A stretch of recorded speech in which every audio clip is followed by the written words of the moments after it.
비가 주는 느낌은 계절에 따라 달라지는 것 같습니다. 겨울에 비가 오면 왠지 소슬하고 고적한 느낌을 주죠. 겨울비라는 노래처럼요. 그리고 여름에 오면 시원하고 경쾌한 느낌을 줍니다. 봄엔 싱그럽고 설레는 느낌을, 가을엔 쓸쓸하고 헤어진 연인을 생각나게 하는 그런 느낌을 주죠. 하지만 이런 비에 대한 감상은 어쩌면 비를 맞이하는 그 사람의 감정이 반영되어 그런 것이 아닐까 하고 저는 생각해 봅니다. 그리고 비 오는 날엔 그 비와 함께 그리운 누군가가 생각나기도 하죠. 손창섭 작가는 비라는 주제에 애착이 많았던가 봅니다. 작가로서 첫 입문 작품이 얄궂은 비였고, 오늘 읽어드릴 작품이 바로 비 오는 날이라는 제목인데요.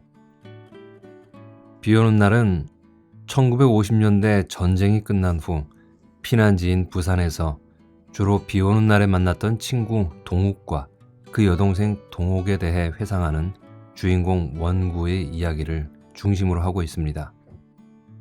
비를 소재로 한 이 작품은 독특한 정서를 자아냅니다. 주위가 조용해지는 느낌, 마음이 가라앉는 느낌, 그런 느낌들이죠. 그럼 손창섭 작가의 비 오는 날 시작하겠습니다.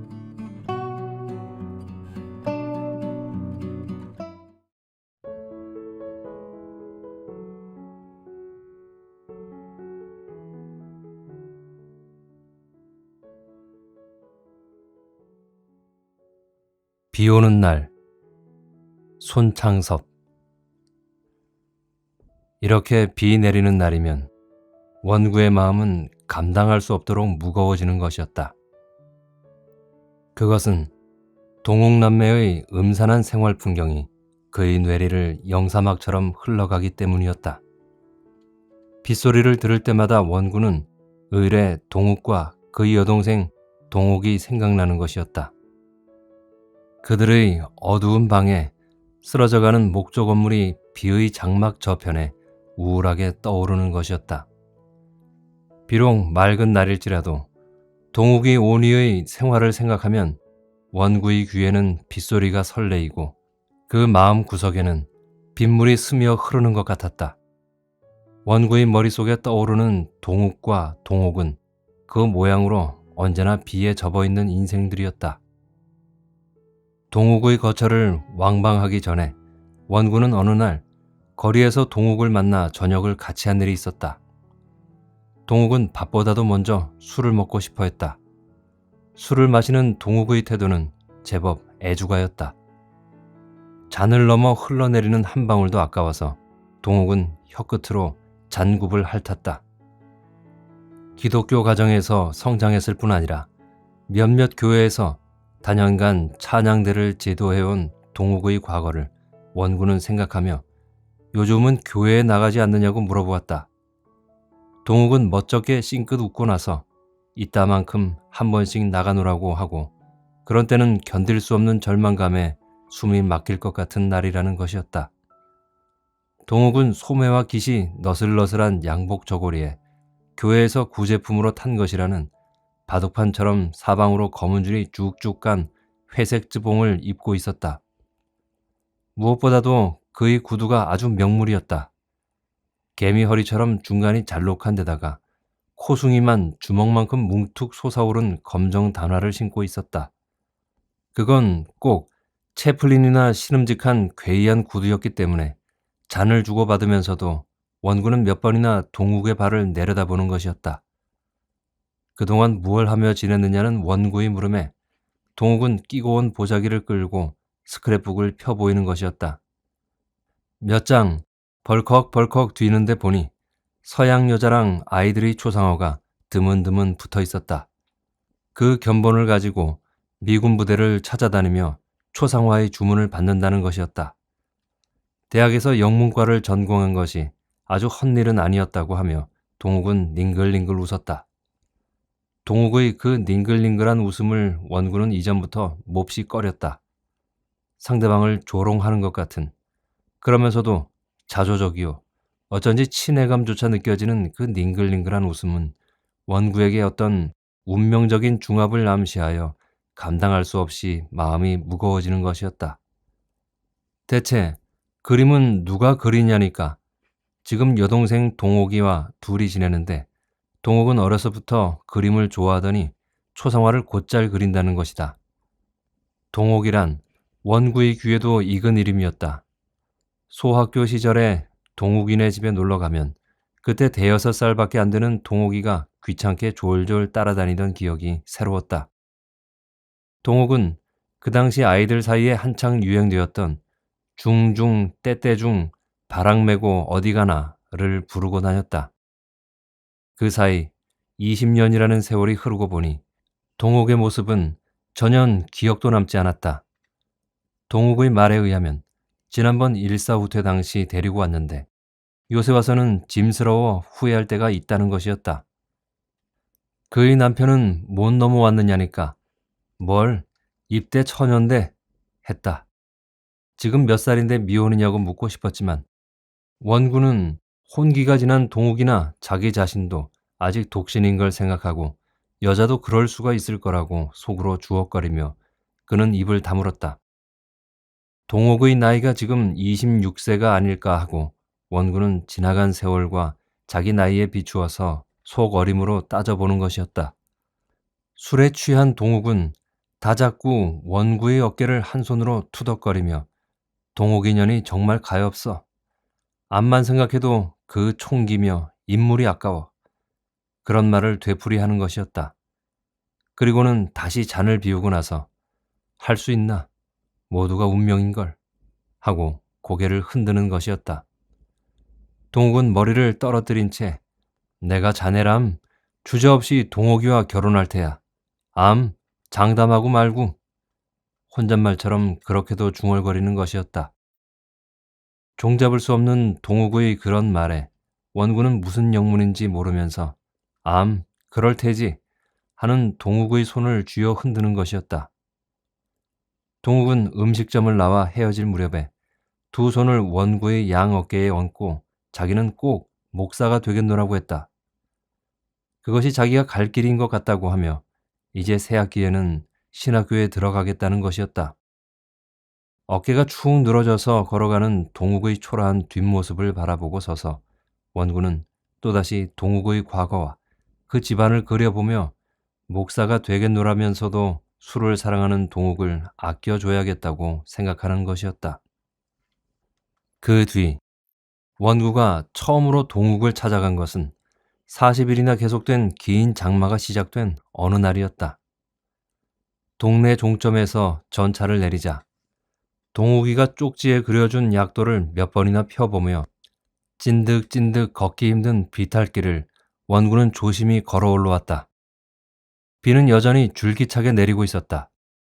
우산을 받기는 했으나 비가 후려치고 흙탕물이 튀고 해서 정강이 밑으로는 말이 아니었다. 동욱이가 들어있는 집은 인가에서 뚝 떨어져 외따로에 서 있었다. 낡은 목조 건물이었다. 한 귀퉁이에 버티고 있는 두 개의 통나무 기둥이 모로 기울어지려는 집을 간신히 지탱하고 있었다. 기와를 얹은 지붕에는 두세 군데 잡초가 반길이나 무성해 있었다. 나중에 들어 알았지만 외정 때는 무슨 요양원으로 사용되어 온 건물이라는 것이었다. 전면은 본시 전부가 유리 창문이었는데 유리는 한 장도 남아있지 않았다. 들이치는 비를 막기 위해서 오른편 창문 안에는 가만히 떼기가 드리워 있었다. 이 폐가와 같은 집 앞에 우두커니 우산을 받고 선 채 원구는 한동안 움직이지 않았다. 이런 집에도 대체 사람이 살고 있을까? 아이들 만화책에 나오는 도깨비집이 연상됐다. 금시 대가리에 뿌리 돋은 도깨비들이 방망이를 들고 쏟아져 나올 것만 같았다. 이런 집에 동욱과 동옥이가 살고 있다니 원구는 다시 한번 쪽지에 그린 약도를 펴보았다. 이 집임에 틀림이 없었다. 개천을 끼고 올라오다가 그 개천을 건너선 왼쪽 산비탈에도 도대체 집이라고는 이 집 한 채뿐이었다. 원구는 몇 걸음 다가서며 말씀 좀 묻겠습니다 하고 인기척을 냈다. 안에서는 아무런 응답이 없었다. 원군은 같은 말을 또 한 번 되풀이했다. 그래도 잠잠하다. 차차 거세가는 빗소리와 도랑물 소리뿐 황폐한 건물 자체가 그대로 주검처럼 고요했다. 원군은 좀 더 큰 소리로 안녕하십니까? 하고 불러보았다. 원군은 제 소리에 깜짝 놀랐다.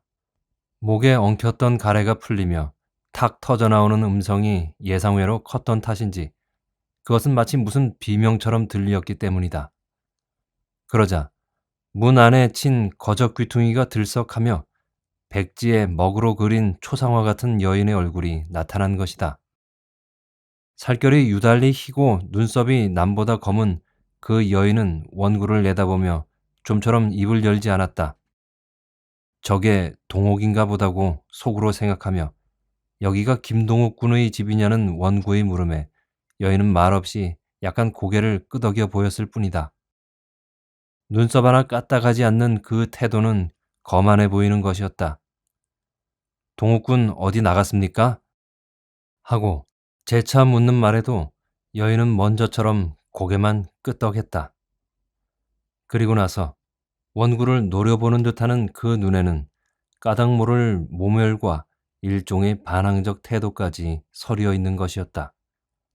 여인이 혹시 자기를 오해하고 있지 않나 싶어 정원구라는 이름을 밝히고 나서 동욱과는 소학교에서 대학까지 동창이었다는 것과 특히 소학 시절에는 거의 날마다 자기가 동욱이네 집에 놀러 가거나 동욱이가 자기네 집에 놀러 왔다는 것을 설명해 주었다. 그래도 여인의 표정에는 별다른 변화가 없었다. 원군은 한층 더 부드러운 음성으로 혹시 동욱군의 여동생이 아니십니까? 동욱이라고 하고 물었다. 여인은 세 번째 고개를 끄덕여 보인 것이다. 그리고 비로소 그 얼굴에 조소를 품은 우울한 미소가 약간 어리는 것이었다. 동욱이 어디 갔느냐니까 그제야 모르겠는데요? 하고 입을 열었다. 꽤 맑은 음성이었다. 그러면 언제 들어올지 모르겠군요. 하니까 이번에도 동옥은 머리를 끄덕이는 것이었다. 무례한 동옥의 태도에 불쾌와 후회를 느끼면서 원군은 발길을 돌이키는 수밖에 없었다. 동욱이가 돌아오거든 자기가 다녀갔다는 말을 전해달라고 이르고 돌아서는 원구에게 동욱은 아무런 인사도 하지 않았다. 물탕에 젖어 꿀쩍거리는 신발 속에서 자기의 머리는 어쩔 수 없는 우울에 잠복 젖어 있는 것이라고 공상하며 원구는 호박덩굴 우거진 철뚝길을 걸어 나갔다. 그 무거운 머리를 지탱하기에는 자기의 목이 지나치게 가는 것 같이 여겨졌다. 그것은 불안한 생각이었다. 얼마쯤 가다가 원구는 별 생각 없이 걸음을 멈추고 뒤를 돌아보았다. 안개비 속으로 보이는 창연한 건물은 금방 무서운 비명과 함께 모로 쓰러질 것만 같았다. 자기가 발길을 돌리자 아마 쓰러질는지도 모른다는 생각에 이제나 저제나 하고 집을 지켜보고 섰던 원구는 흠칫 놀라듯이 몸을 떨었다. 창문 안에 들이운 거적을 캔버스 삼아 그림처럼 선명히 떠올라 있는 흰 얼굴이 눈에 띄었기 때문이었다. 그것은 동옥의 얼굴임에 틀림없었다. 어쩌자고 동옥은 빛 뿌리는 창문에 붙어서서 저렇게 짓궂게 나를 바라보고 있는 것일까? 어려서 들은 여우가 사람을 홀린다는 이야기가 연상되어 전신의 오한을 느끼며 발길을 돌이키는 원구의 눈앞에 찢어진 지우산을 받고 다가오는 사나이가 있었다. 다행히도 그것은 동욱이었다. 찬거리를 사러 잠깐 나갔다가 오노라는 동욱은 푸성귀며 생선 토막이 들어있는 저자구럭을 한 손에 들고 있었다. 이 먼 데를 비 맞고 왔다가 그냥 돌아가는 법이 있느냐고 하며 동욱은 원구의 손을 잡아 끄는 것이었다. 말할 기력조차 잃은 사람처럼 원구는 묵묵히 뒤를 따라갔다. 좀 전의 동옥의 수수께끼 같은 태도는 더욱 이해할 수 없는 무거운 그림자가 되어 원구의 머리를 뒤집어 씌우는 것이었다. 동욱에게 재촉을 받고 방 안에 들어서는 원구를 동욱은 반항적인 태도로 힐끔 쳐다보는 것이었다. 물론 일어서거나 옮겨 앉으려고도 하지 않았다. 비 오는 날인데다가 창문까지 거적대기로 가리어서 방 안은 굴속같이 침침했다. 다다미 8장 깔리는 방 안은 다다미 위에다 시멘트 종이로 장판 바른 듯한 것이었다. 한편 천장에서는 쉴 사이 없이 빗물이 떨어졌다. 빗물 떨어지는 자리에 바켓스가 놓여 있었다. 촐랑촐랑 쪼르륵 촐랑. 빗물은 이와 같은 연속적인 음향을 남기며 바켓스 안에가 떨어지는 것이었다. 무덤 속 같은 이 방 안의 어둠을 조금이라도 구해주는 것은 그래도 빗물 소리뿐이었다. 그러나 그 빗물 소리마저 바켓스에 차츰 물이 들어갈수록 우울한 음향으로 변해가는 것이었다. 동욱은 별로 원구와 동욱을 인사시키거나 소개하려 하지 않았다. 동욱은 젖은 옷을 벗어서 걸고 러닝 셔츠와 팬츠 바람으로 식사 준비를 할 테니 잠깐만 앉아 있으라고 하고 부엌으로 나가는 것이었다. 부엌이라야 따로 있는 것이 아니라 비어있는 옆방이었다. 다다미는 걷어서 벽 한 구석에 기대어 놓아 판장뿐인 실내에는 여기저기 빗물이 오줌발처럼 쏟아졌다. 거기에는 취사 도구가 너저분하니 널려 있는 것이었다. 연기가 들어간다고 사인문을 닫아버리고 나서 동욱은 풍로에 불을 피우느라고 부채질을 하며 야단이었다. 10시가 조금 지난 회중시계를 사인문 틈으로 꺼내 보이며 도대체 조반이냐 점심이냐는 원구의 질문에 동욱은 닝글닝글하며 자기들에게는 삼시의 구별이 없다고 했다. 언제든 배고프면 밥을 끓여 먹고 밥 생각이 없는 날은 종일이라도 굶고 지낸다는 것이었다. 동욱이가 부엌에서 혼자 바삐 돌아가는 동안 동욱은 역시 한자리에 앉아 꼼짝도 하지 않았다. 동욱은 가끔 하품을 하며 외국에서 온 낡은 화보를 뒤적이고 있었다. 그러한 동욱이와 마주 앉아 자기는 도대체 무엇을 생각해야 하며 또한 어떠한 포즈를 지속해야 하는가. 원군은 이런 무의미한 대좌를 감당할 수 없어 차라리 부엌에 나가 풍로의 부채질이나마 거들어줄까도 생각해 보는 것이었다. 그러나 고만한 행동도 이 상태로는 일종의 비약이라 적지 아니한 용기가 필요했다. 그러는 동안 원군은 벼랑간 엉덩이가 척척해 들어옴을 의식하였다. 바켓스의 빗물이 넘어서 옆에 앉아있는 원구의 자리로 흘러내린 것이었다. 원군은 젖은 양복 바지 엉덩이를 만지며 일어섰다. 그제서야 동옥도 바켓스의 물이 넘는 줄을 안 모양이다. 그러나 동옥은 직접 일어나서 제 손으로 치려고 하지도 않았다. 앉은 채 부엌 쪽을 향하여 오빠, 물 넘어 했을 뿐이었다. 동욱은 사인문을 반쯤 열고 들여다보며 이년아, 네가 좀 치우지 못해? 하고 목에 핏대를 세웠다. 그러자 자기가 나서기에 저러한 기회라고 생각한 원군은 내가 내다버리지 하고 한 손으로 바켓스를 들어 올렸다. 그러나 한 걸음도 미처 옮겨놓을 사이도 없이 바켓스는 철거렁 하는 소리와 함께 한 옆이 떨어지며 물이 쫘르르 쏟아졌다. 손잡이의 한쪽 끝갈퀴가 구멍에서 벗겨진 것이었다. 순식간에 방바닥은 물바다가 되고 말았다. 여지껏 꼼짝도 않고 앉아있던 동옥도 그제만은 냉큼 일어나 한 걸음 비켜서는 것이었다. 그 순간 동옥의 동작이 예사롭지가 않았다. 원구에게 또 하나 우울의 씨를 뿌려주는 것이었다. 원피스 밑으로 드러난 동욱의 왼쪽 다리가 어린애의 손목같이 가늘고 짧았기 때문이다. 그러한 다리를 옮겨 디디는 순간 동욱의 전신은 한쪽으로 쓰러질 듯이 기울어지는 것이었다. 동욱은 다시 한번 그 가늘고 짧은 다리를 옮겨 놓는 일 없이 젖지 않은 구석자리에 재빨리 주저앉아 버리고 말았다. 그리고는 희다못해 파랗게 질린 얼굴에 독이 오른 눈초리로 원구를 잡아먹을 듯이 노려보는 것이었다. 동옥의 시선을 피하여 탕류의 대하 가운데 떠있는 것 같은 공포에 몸을 떨며 원구는 마지막 기력을 다하여 허위적거리듯 두 팔로 물괴한 방을 허위적거려 보는 것이었다. 그 뒤로는 비가 와서 가게를 버릴 수 없는 날이면 원군은 자주 동욱이네 집을 찾아가는 것이었다. 불구인 신체와 같이 불구적인 성격으로 대해주는 동욱의 태도가 결코 대견할 리 없으면서도 어느 얄궂은 힘에 조종당하듯이 원군은 또다시 찾아가지 아니할 수 없는 것이었다. 침침한 방 안에 빗물 떨어지는 소리가 듣고 싶어서일까? 동옥의 가늘고 짧은 한쪽 다리가 지니고 있는 슬픔에 중독된 탓일까? 이도 저도 아니면 찾아갈 적마다 차츰 정상적인 대로 돌아오는 동옥의 태도에 색다른 매력을 발견한 탓일까? 정말 동옥의 태도는 원구가 찾아가는 횟수에 따라 현저히 부드러워지는 것이었다. 두 번째 찾아갔을 때 동옥은 원구를 보자 얼굴을 붉히었다. 그리고는 고개를 숙였다. 세 번째 찾아갔을 때는 원구를 보자 동욱은 해죽이 웃어 보인 것이었다. 그러나 그것은 우울한 미소였다.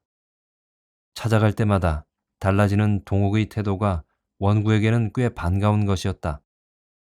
인사불성에 빠졌던 환자가 제정신으로 돌아올 때처럼 고마웠다. 첫 번째 불렀을 때는 눈을 감은 채 아무런 반응도 없던 환자가 두 번째 부르자 눈을 간신히 떴고 세 번째 불렀을 때는 제법 완전히 눈을 떠서 좌우를 둘러보다가 물 좀 하고 입을 열었을 경우와 같은 반가움을 원군은 동옥에게서 경험하는 것이었다. 두 번째 갔을 때에는 지난번 빗물 쏟아지던 자리에 바켓스가 놓여있지 않았다. 그 자리에는 재창 떼꾸니 구멍이 뚫려 있었다. 주먹이 두어 개나 드나들 만한 그 구멍은 다다미에서부터 그 밑의 널판까지 뚫려 있었다. 천장에서 흘러내리는 빗물은 그 구멍을 통과해 널판 및 흙바닥에 둔탁한 음향을 남기며 떨어졌다. 기실, 비는 여러 군데서 새는 모양이었다. 널빤지로 된 천장에는 사방에서 빗물 듣는 소리가 났다. 천장에 떨어진 빗물은 약간 경사진 쪽으로 오다가 소 눈깔만한 옹이 구멍으로 새어 흐르는 것이었다. 그날만 해도 원구와 동욱이가 주고받는 말에 비교적 냉담한 동욱이었다. 그러나 세 번째 갔을 때부터는 원구와 동욱이가 웃을 때는 함께 따라 웃어주는 것이었다. 간혹 한두 마디씩은 말 추렴에도 들었다. 그날은 일찌감치 저녁을 얻어먹고 돌아오려고 하는데 비가 하도 세차게 퍼부어서 자고 오는 수밖에는 없었다. 한 손에 우산을 들고 선 채 회색 장막을 들이운 듯 비에 뿌얘진 창밖을 내다보며 망설이고 있는 원구의 귀에 고집 피우지 말고 자고 가라는 동욱의 말에 뒤이어 이런 비에는 앞도랑에 물이 불어서 못 건너십니다 하는 동욱의 음성이 들린 것이었다. 그날 밤 비로소 원구는 가벼운 기분으로 동욱에게 말을 걸 수가 있었던 것이다. 언제부터 그림 공부를 했느냐니까 초상화 따위가 뭐 그림인가요? 하고 그 우울한 미소를 지어 보이는 것이었다. 원구는 동옥의 상처를 건드릴 만한 말은 일절 꺼내지 않았다. 어렸을 때 얘기가 나와서 어딜 가나 강아지 새끼처럼 쫓아다니는 동옥이가 귀찮았다는 말을 하고 중중 떼떼중을 자랑스레 부르고 다녔다니까 동옥의 눈이 처음으로 티 없이 빛나는 것이었다.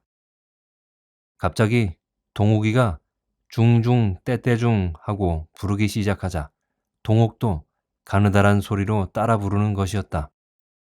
노랫소리가 그치고 나니 방 안에는 빗물 떨어지는 소리가 유달리 크게 들렸다. 비가 들이치는 바람에 바깥 벽판장 틈으로 스며드는 물은 실내의 벽 한 구석까지 적시기 시작하는 것이었다. 그런데 이상한 것은 동욱을 대하는 동욱의 태도였다. 대수롭지 않은 일에도 이년 저년 하고 욕을 퍼붓는 것이다. 부엌에서 들여보내는 음식 그릇을 한 손으로 받는다고 해서 이년아 한 손으로 그러다가 또 떨어뜨리고 싶으냐 하고 눈을 흘겼고 남포에 불을 켜는데 불이 얼른 댕기지 않아 성냥알을 2개빛째 꺼내려니까 저년은 밥 처먹고 불도 하나 못 켜 하고 노려보는 것이었다. 그럴 때마다 동욱은 말없이 마주 눈을 흘겼다. 빨래와 바느질만은 동욱의 책임이지만 부엌 일은 언제나 동욱이가 맡아 한다는 것이었다. 동욱이가 변소에 간 틈에 될 수 있는 대로 위로해 주지 않고 왜 그리 사납게 구느냐니까. 병신 고운 데 없다고 그년맘 쓰는 게 모두가 틀렸다는 것이다. 우선 그림값만 하더라도 얼마 전까지는 받아오면 반씩 꼭 나누어 가졌는데 근자에 와서는 동욱을 신용할 수가 없다고 대소에 따라 한 장에 얼마씩 또박또박 선금을 받고야 그려준다는 것이었다. 생활비도 둘이 똑같이 절반씩 부담한다는 것이다. 동욱은 자기가 병신이기 때문에 부모 말고는 자기를 거두어 오래 돌봐줄 사람이 없으리라는 것이다. 오빠도 언제든 자기를 버릴 것이 아니겠느냐.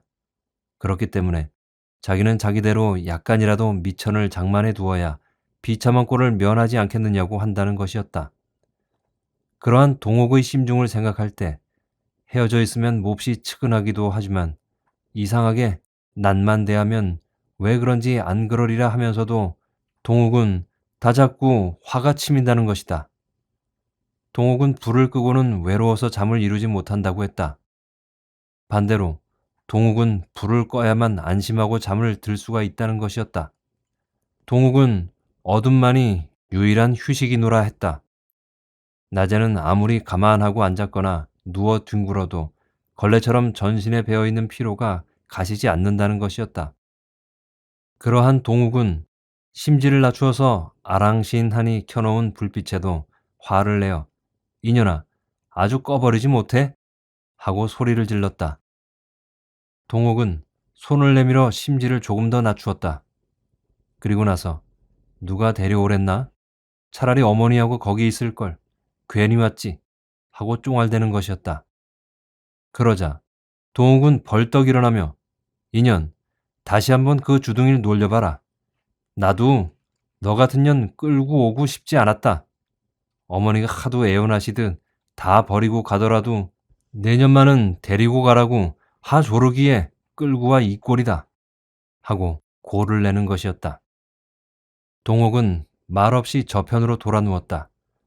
어렴풋이 불빛이 있음에도 불구하고 어둠이 가슴을 내리 누르는 것 같아서 원군은 오래도록 잠을 이룰 수가 없었다. 동욱도 잠이 안 오는 모양이었다. 동욱 역시 필경 잠이 들지 않았으련만 죽은 듯이 가만하고 있었다. 후두두둑, 후두둑, 유리 없는 창문으로 들이치는 빗소리를 들으며 40주야를 비가 퍼부어서 산꼭대기에다 배를 묶어둔 노안의 가족만이 남고 이 세상이 전멸을 해버렸다는 구약 성경에 나오는 대홍수를 원군은 생각해보는 것이었다. 그러다가 어렴풋이 잠이 들려고 하는 때였다. 커다란 적선으로 생각하고 동욱과 결혼할 용기는 없는가 하는 동욱의 음성이 잠꼬대같이 원구의 귀를 스쳤다. 원구는 눈을 떴다. 노려보듯이 천장을 바라보며 그는 반드시 누워 있었다. 동욱의 입에서 다시 무슨 말이 흘러나올지도 모른다는 긴장을 느끼면서 그러나 동욱은 아무 말이 없었다. 빗물 떨어지는 소리만이 여전히 계속되고 있을 뿐이었다. 원구가 또다시 간신히 잠이 들락 할 때였다. 발치 쪽에서 빠드득하는 이상한 소리가 났다. 원구는 정신을 바짝 차리고 귀를 재웠다. 뱀에게 먹히는 개구리 소리 비슷한 그 소리는 뒷벽 쪽에서 들리는 것이었다. 원구는 이번에는 상반신을 일으키고 앉아 귀를 기울이는 것이었다. 그 바람에 동욱이도 눈을 떴다.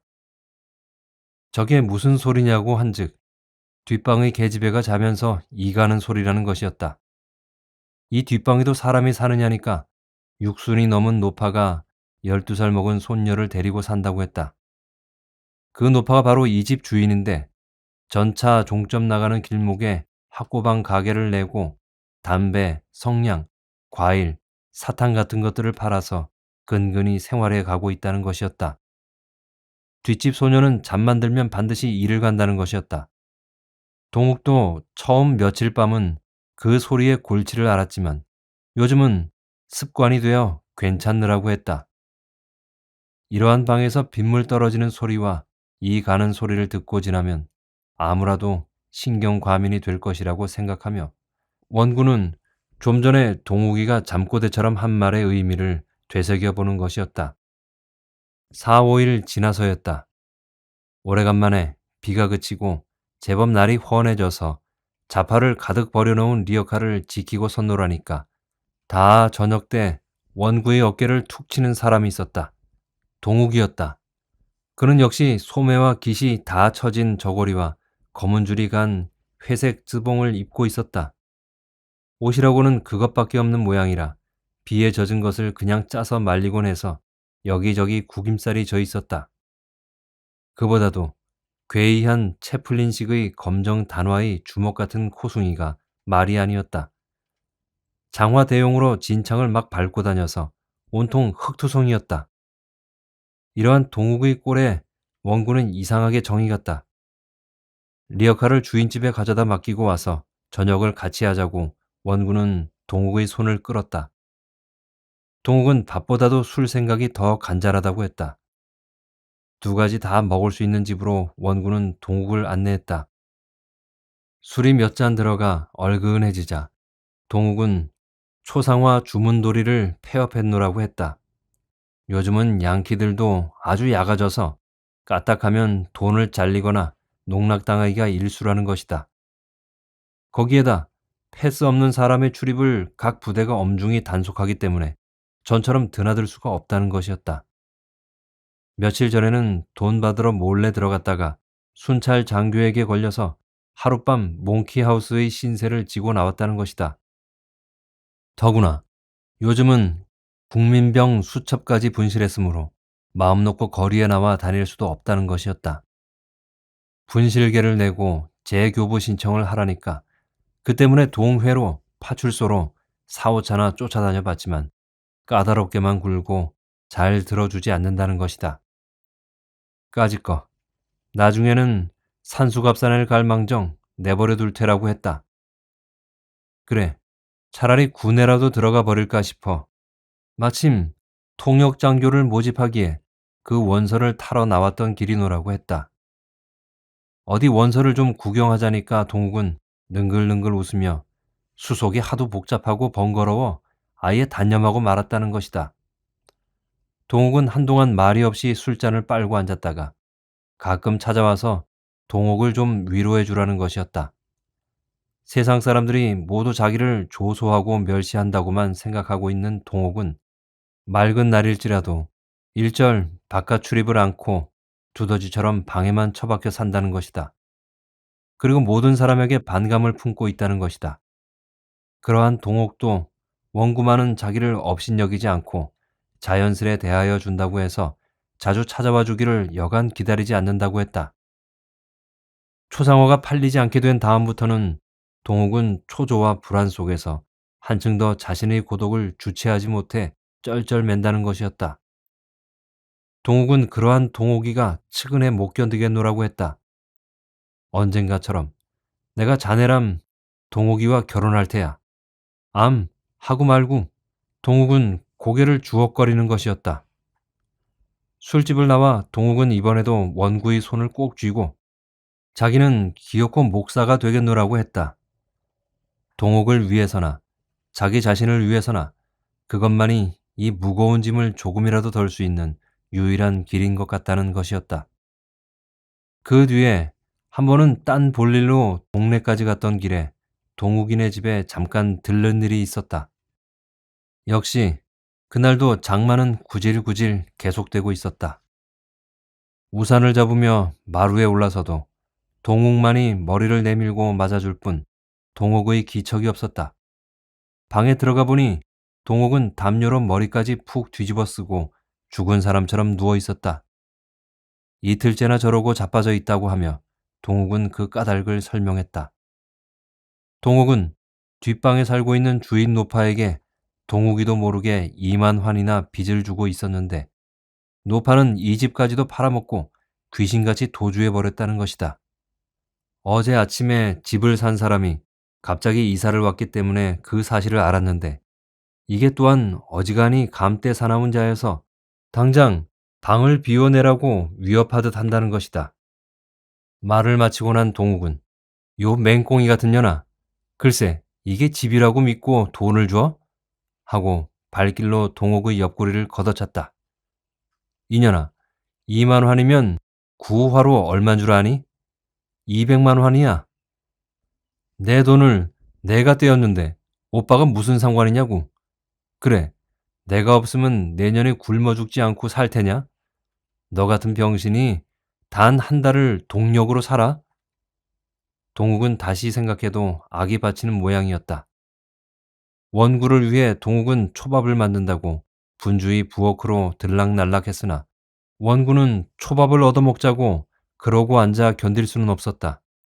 그보다도 동욱이 이틀 동안이나 아무것도 먹지 않고 저러고 누워있다고 하니 혹시 동욱이가 잠든 틈에라도 몰래 일어나 수면제 같은 것을 먹고 죽어있지는 않는가 싶어 불안한 생각이 솟았다. 원구는 조금이라도 더 앉아 견디기가 답답해서 자리를 일어서며 아무래도 방을 비워주어야 하겠거든.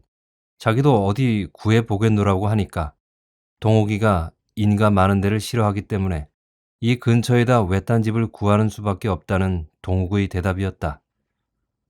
그 뒤로는 원구도 생활에 위협을 느끼기 시작했다.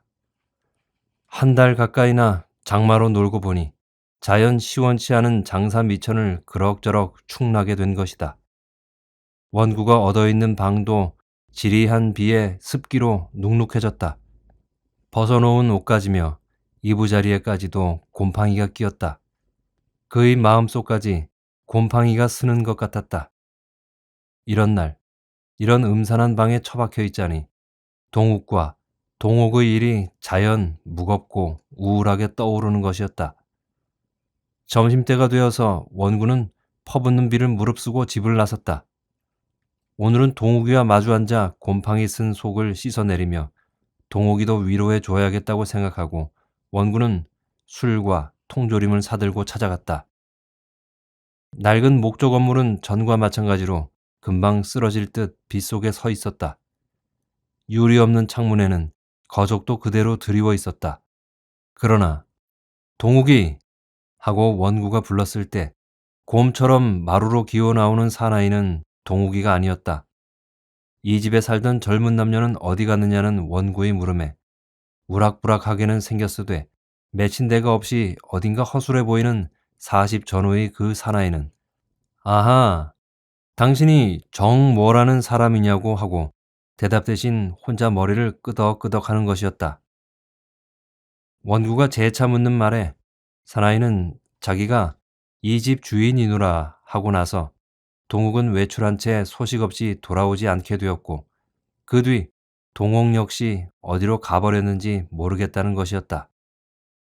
동욱이가 안 돌아오는지는 열흘이나 되었고 동욱은 바로 2, 3일 전에 나갔다는 것이다. 원구는 더 무슨 말이 없이 서 있었다. 한 손에 보자기 꾸러미를 들고 한 손으로는 우산을 받고 선 채 원구는 사나이의 얼굴만 멍하니 바라보는 것이었다. 원구는 그대로 발길을 돌려 몇 걸음 걸어가다가 되돌아와 보자기에 싼 물건을 끌러 주인 사나이에게 주었다. 이거 원 하며 주인 사나이는 대뜸 입이 해 벌어졌다.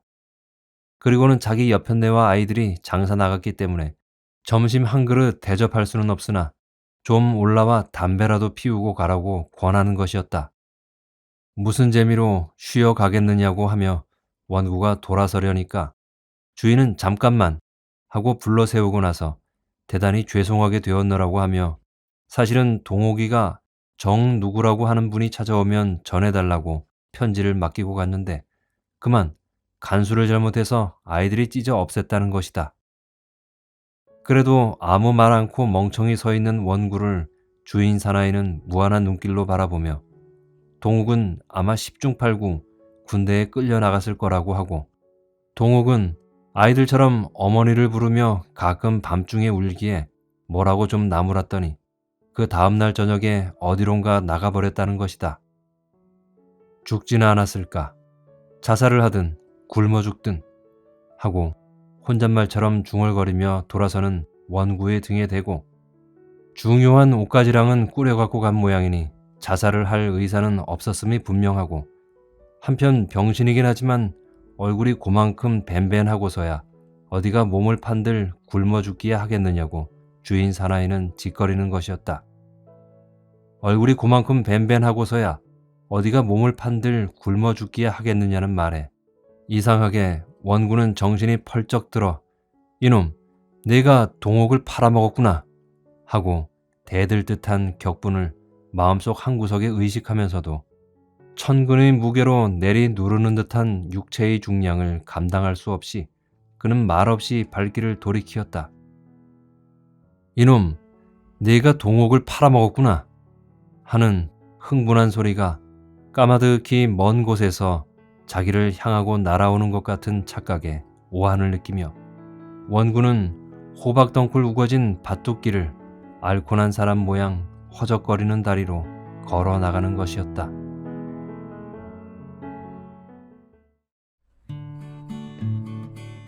이 소설의 주요 배경은 부산입니다.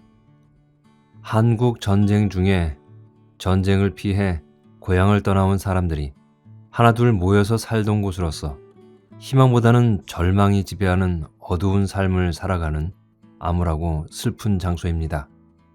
쓰러져가는 집과 장맛비는 또한 작가가 보여주고 싶은 주제와 깊은 연관이 있어 보이죠.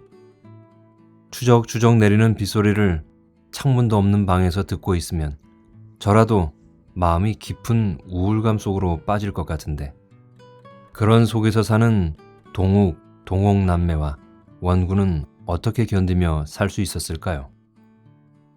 안타까운 건 결국 남매는 견디지 못하고 그나마 근근히 이어오던 삶마저 망가뜨려져 버리는 마지막 부분이 마음을 울리는군요.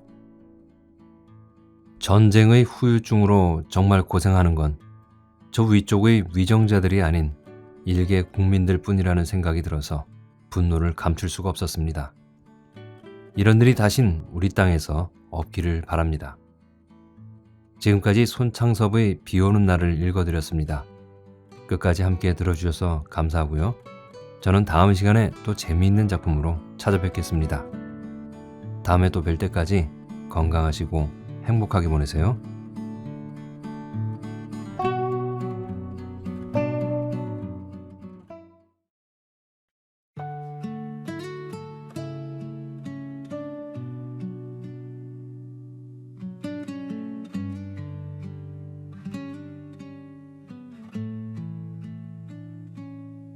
창밖에 빗소리가 두드려 너와 나 마지막 그날처럼 우산 없이 걷던 그 거리엔 아직도 네 향기가 남아있어. 차가운 빗방울이 스며들어 가슴 한켠 적셔오는 밤, 혼자 남은 이 방 안에서 네 이름을 불러본다. 돌아올 수 없는 걸 알면서도 자꾸만 네가 보고 싶어져. 비가 오면 더 선명해지는 우리의 마지막 모습. 비가 내려 너를 지워도 흐려지지 않는 기억들. 젖은 머리로 돌아서던 그때 그 눈빛이 아파와. 이별이란 두 글자보다 더 아픈 건 너의 부재. 비 내리는 오늘도 난 너를 그리워하고 있어.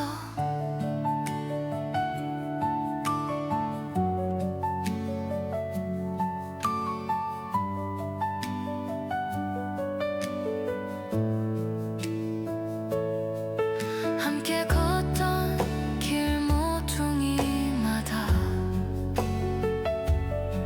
네 웃음소리 들